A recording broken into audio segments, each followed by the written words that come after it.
யோபு 11வது அதிகாரம் 19வது வசனம் இப்படியாக சொல்கிறது, பயப்படுத்துவார் இல்லாமல் நித்திரை செய்வீர். இதை கேட்டுக்கொண்டிருக்கிற நீங்கள் இன்றைக்கி ஏதோ ஒரு பயத்தினால நிம்மதி சமாதானம் இல்லாமல் நீங்கள் இருக்கலாம்.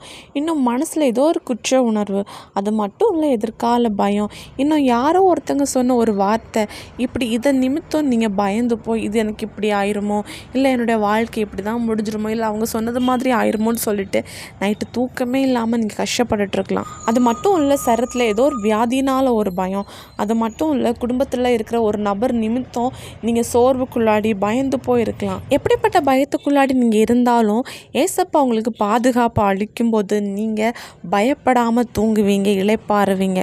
இன்றைக்கி நீங்கள் எப்படிப்பட்ட ஒரு பயத்தில் இருந்தாலும் ஏசப்பா கிட்ட அதை சொல்லுங்கள். எப்படி நீங்கள் ஒரு ஃப்ரெண்டுக்கிட்ட பேசுவீங்களோ அதே மாதிரி ஏசப்பா கிட்ட ஓப்பனாக பேசுங்க. பேசும்போது ஏசப்பா அந்த பயத்துலேருந்து உங்களுக்கு விடுதலை தருவார். ஏசப்பாவுடைய பாதுகாப்பு உங்கள் மேலே இருக்கும். ஆண்டவர் உங்களை பாதுகாக்கும் போது எந்த பயமும் இல்லாமல் நீங்கள் நித்திரை செய்து இளைப்பாறுவீங்க. ஏசப்பாவை விசுவாசிங்க, அற்புதங்கள் எதிர்பாருங்க. இயேசு கிறிஸ்துவின் நாமத்தில் ஆமேன்.